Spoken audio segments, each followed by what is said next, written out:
what it was all about, they would understand that technocracy is going to take all their money one day. Yeah. All of it. They will lose it all. Yeah. Because technocracy left no room for private property whatsoever. They said private property was that's the problem, not just the solution, it's the problem. That private property is why we have all the trouble we have. Therefore, take private property away and lease everything to everybody. Yeah. And they don't need to have money stored up. So the original technocrats actually said, we're going to have an energy currency where we're just going to give you a script at the beginning of a month. You can go out and pay for things, goods and services, based on pricing, based on how much energy went into producing the goods and services you want to purchase.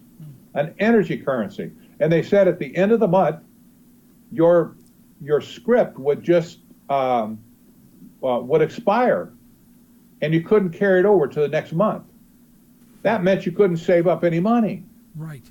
That meant you had no property, couldn't buy anything, and that meant that you had no inheritance to leave to your children, and you're living at the instance of the people who were giving you the energy credits. Right. This is insanity. This is, you want to know what made America great? It wasn't. Our political system is important, but that's just a container. That's like the casing on a walnut, right? We need the structure. But what made America great was our economic system and its guarantee that we could have and enjoy private property. Right. That is why America has been the greatest economic power in the history of the world. Right. And so, you take away private property, you take away the ability to save, you've got nothing. We will be back in the dark ages in a neo-feudalistic system where we're all living at the instance of the land barons, if you will, who own everything. And if they don't like you, it's just flick you off the face of the earth. And that's the end of you. Yeah. This is not what America wants. And it's not what America signed up for. And it's not what anybody bargained for. In your research, have you identified politicians who are in fact technocrats? And let me throw in, including our president and vice president as well. Is there a way to do that, or there's no way to define that or determine whether or not in their approval or disapproval of certain policies or legislation that shows that they lean to one direction or the other, or they're all bought in already? My experience so far is that whether Democrat, Republican, liberal, conservative, there was a propensity from different angles. Everybody's playing into the game. Okay. The Republican side plays into the business game, right? Where, hey, it's just business, public-private partnerships. It's about money. It's about green economics. It's about international trade, et cetera. The Democrats, the liberal side of it, they buy into it from another direction, from the social micromanagement point of view. And it's interesting, I'm not a Democrat, by the way, but it is interesting that the Democrats, in many cases, understand this issue better than the Republicans do. Well, I can understand that. Yeah. So, but anytime you find a politician that is going along with policies where you can tell that the policies are technocratic policies, at least you could say, well, there's a sympathizer. Maybe they don't know what they're doing. Maybe they don't know that they're playing into this other game, but they're doing it anyway, like people who follow John McCain, right? He's out here in Arizona. All the people that follow John McCain don't really know what John McCain does or what he stands for. Right. Absolutely right. Yeah. But they vote with him anyway. Yeah. Well, what's the solution? Is it to bail out the United States? A friend of mine moved to Ecuador, for example. I mean, he still works here. He has a company here, but he has a place in Ecuador, and he spends half the year in Ecuador, about half the year in the United States, and he goes back and forth. And his only complaint about Ecuador, he lives near the beach and the whole bit, the Pacific Ocean or the Pacific Pond, as he calls it. And people there are very pleasant. They're very nice to him. You know, he has a little condo, nothing fancy or whatever. He said the only problem with Ecuador, it's boring. He says if you're not out fishing or farming, he said there's nothing to do. Yeah. Oh boy. Well, but he says it's a good place to go to. Does he have a guest house? Yeah, and he invites us down all the time. My wife and I think are finally going to go this year. But and he said the only thing you have to be concerned. He says don't build a house near one of the 3 volcanoes they have. He says that's the only thing you have to worry about. Right, he said they have an autocratic government, but no one listens, no one cares, you know, and that's it. But so what is the average American to do? I mean, how do we fight this? I'll tell you. This is my very strong opinion on this. Okay. Forget national politics altogether. Right. Forget wasting time on whether, you know, we got this guy or that guy in office. That means nothing. The insulation that we need can only be found on a local government basis. People need to get into their city councils. They need to get into their county commissioners' heads. They need to get into them. They need to go to the meetings and find out what they're doing and educate these people. Find ones that you can cooperate with and get them on your side. And if you get a knucklehead who really does kind of see what you're saying, but he refuses to go along and change policy, get rid of him. Get him out. Do whatever you got to do to vote him out of your city council, to vote him out of your county commissioners, and set your own local community straight. And people say, well, how can I make a difference? Let me give you a tangible example. Visa just came out with a program 10 days ago where they're giving restaurants $10,000 to abandon cash altogether. Can you imagine? In America, legal tender, cash, legal tender. It says so on your money, that it's legal tender for all debts and whatever. So Visa is going around the country offering money to restaurants who will go cashless and only use credit cards and refuse to accept cash. Now look, a city council can issue a binding resolution to forbid Visa from coming into their city and doing that kind of transaction. They can stop them cold where they can't. They may want to come in. They can't come in because the city says no. Now people say, well, that doesn't make any sense. Do you know how many cities around America who have blocked Walmart from coming in? That's right. I tell you what, there's a lot of you don't hear about it because the media won't report it. Right. But your city council and your county sheriff can stop these people cold if you get them to do it. But they've got to grow a backbone and say, you know what, we're not going to allow somebody like a Visa to come in. If they come in here, it's illegal, we'll throw them in jail. And they won't come in and do it. Now you multiply that by 50 other policies that we've been talking about, things like land use properties, you know, all the regulations and stuff that are coming on top of us. The city council could make a clean sweep and throw out all of these Agenda 21 sustainable development policies and say, don't ever come back to our city. Yeah. They could do that. Yeah. Now, what about cryptocurrencies? Is that anti-technocracy, although it's high-tech stuff? Yeah. This is part of the cashless movement, by the way, right now. Right. I'm convinced of. There's a move to strip cash out of society on a global basis. India, Europe, China, America, Canada, every continent is making a move to strip cash altogether out of society, forcing everybody into a digital system. Right. Beware. Yeah, because central banks are already looking at crypto or blockchain currency to substitute for money that they have now. Nobody really considered this at first, but now that the Bitcoins and the other Dogecoin, whatever, the other cryptocurrencies have grown to the significance that they have become a threat to the central banking system, all of which, by the way, are bought into sustainable development and technocracy, right? Right. And now they're looking at ways to use blockchain currency to control all of society. This is a dangerous trend.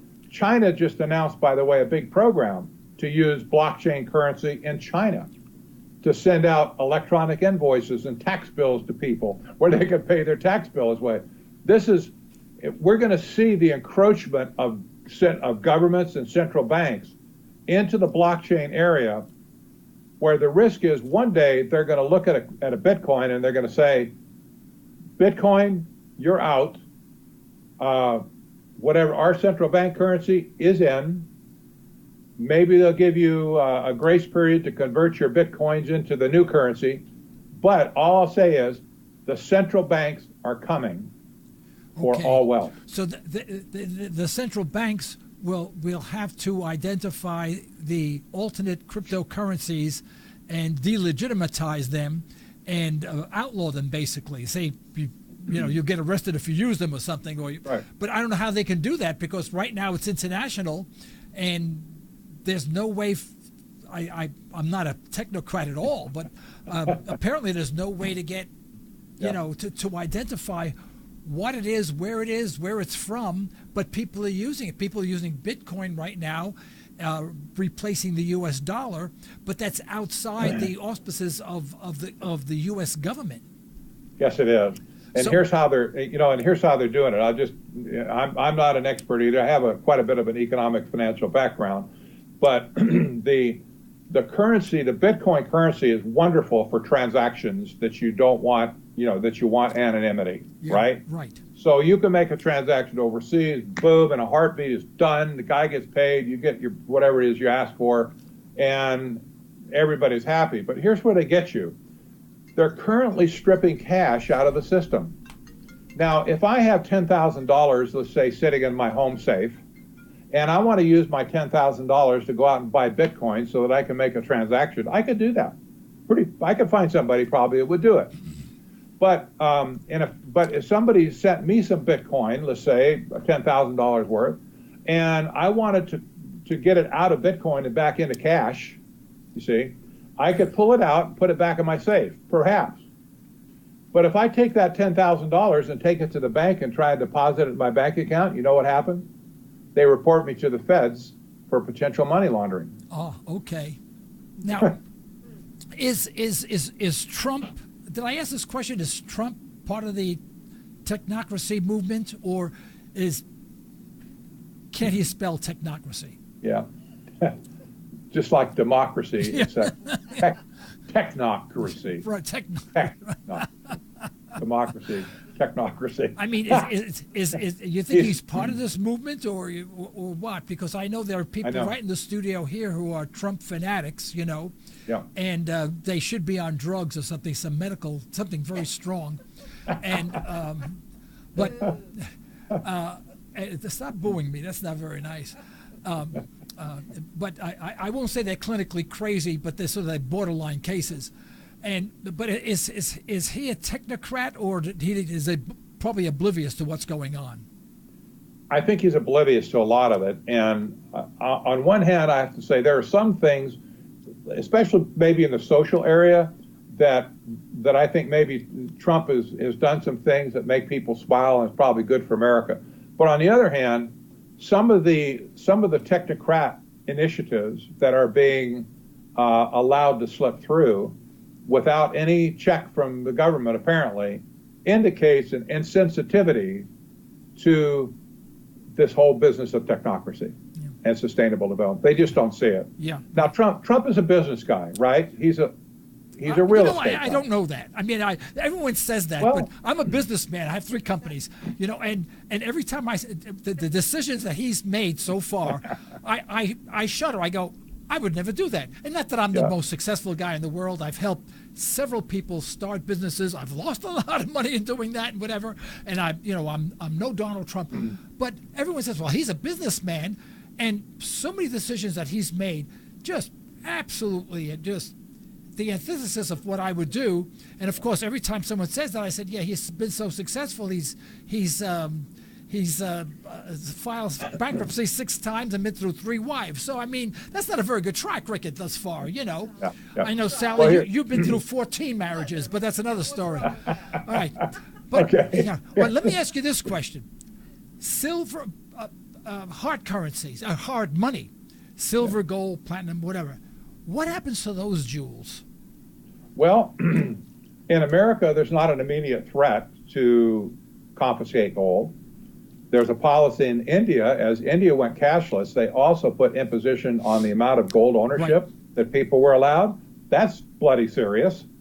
And America has a history of having their gold stolen, of course, with with FDR in 1933, when he said, "Bring all your gold coins in." Yeah. So you can't automatically assume, but you know that gold and silver are going to always be safe. However, I know that there are a lot of people in America today who own gold and silver who will never give it up in 1,000 years. I don't care who comes to their door. They're not going to tell them, and they're not going to give up their gold. Right. So you know that could lead to some very severe consequences in society if they would try that again. But you know, who knows? I don't know. Personally, you know, I love gold and silver. I would always accept it personally as money. And I know there's a lot of people that feel like me. But in the end of things, if technocracy wins, there will be no wealth. Right. In the end of it, there will be no wealth. Yep. You know, recently I invested in the Marinea project. Have you heard of that? That is a ocean-based society, and they're buying this gigantic barge, and I haven't seen the blueprints of it, but it's a gigantic barge which serves as a center of town, if you will, that's going to be somewhere, they suspect, in the Bahamas, about 3 miles offshore, enough that you can, if you had a sailboat or a speedboat, you can get to shore, and probably near Puerto Rico, by the way. Probably, they're not sure yet. And yet they're going to build a community out at sea, so they will not be under the auspices of any government whatsoever, but you can maintain your citizenship of the government the country that you come from. I bought in. I thought it was a great idea. I mean, even if I don't do it at all, which I doubt I will, I thought it was such a good idea. I wanted to give them my money just to help the cause. Yeah. What do you think of that? I mean, what's your... Well, that sounds pretty cool. I know that there's other people who have kind of postulated, you know, this kind of thing before, and it's a good idea. One drawback is not everybody can do it. Right. Obviously, you know, a few might be able to, and if you can, fine. It's like leaving the country. Right. Some people can. Okay, if I had that kind of money, I might leave the country too. I probably would. Yeah. But you know, the majority of people are stuck where they are, and they have to, you know, survive right where they are. And at the end of it, we're talking about a survival. Whether you're able to survive longer. Let me give you another idea of what the problem with gold. If all of society falls apart, technocracy wins, and you're sitting there with, say, 500 gold coins. Yeah. You can use your 500 gold coins to spend for goods and services for a period of time. Maybe a year, maybe 5 years, maybe 10 years. You could be one of the, you know, kind of living high on the hog, so to speak, while everybody else is like in the gutter. But eventually, your gold is going to run out, and they haven't given you any way to replenish the stock that you're spending. Right. The gold that you're spending. Yeah. So in the end of it, you're going to run out of gold as well. But I'll be in Ecuador. But you'll be in Ecuador. That's right. Maybe Costa Rica by then. I don't know. Costa Rica even better, right? Well, Pat, you know, we've taken 3 minutes more than we promised we would go. The maximum is we've been here 48 minutes. We're having fun. I thoroughly enjoyed this. I've learned a lot. I really appreciate it. Allow me to give you the last minute just to wrap things up and inform our listeners how they may, you know, get your book and your website and learn more about technocracy. Well, my website is technocracy.news, TECHNOCRACY.news. And my book's available there, both Trilaterals Over Washington, the original book, and Technocracy Rising. They're both available, however, on Amazon, too. If you want quick delivery and whatever, I like to send out an autographed book, personally. and I will from my website. But if you want a book and you don't care, get it from Amazon. Right. Point is, get it. And then you can read, there's lots of videos. I have a daily news feed that picks stories from all over the world about technocracy, and I put them up on technocracy.news so people can see from their mouth what they're saying. Right. Not just what I'm writing. You need to hear what these people are saying. And if you don't agree with it, I don't care. That's fine. If maybe you really like what they're saying. But at least you need to see what it is, and don't just take my word for it. Because I'm just a guy, right? Well, Pat, thank you so much. You've been an informative, educational, and absolutely delightful guest, and I do hope you will accept our invitation to return at a later date and give us an update of what is going on in the technocracy arena. I'd love to. Okay. I thank you for your time and your show. Thank you. Appreciate it very much. Folks, this is the end of today's broadcast. We'd like to thank our sponsors for the financial support, and we'd like to thank you for listening in. You can further the cause of liberty by recommending this program to your friends and let us hear from you. Our email address is comments@libertytalkradio.com. Remember, as my wife would say, you're either allowing your liberties to be taken away or you're striving to protect them. Unfortunately, there is no middle ground. Until next time, this is Joe Cristiano. You've been listening to Liberty Talk Radio. Stay well. Stay tuned. No BS here, just the facts. And now we present to you America's quintessential icon.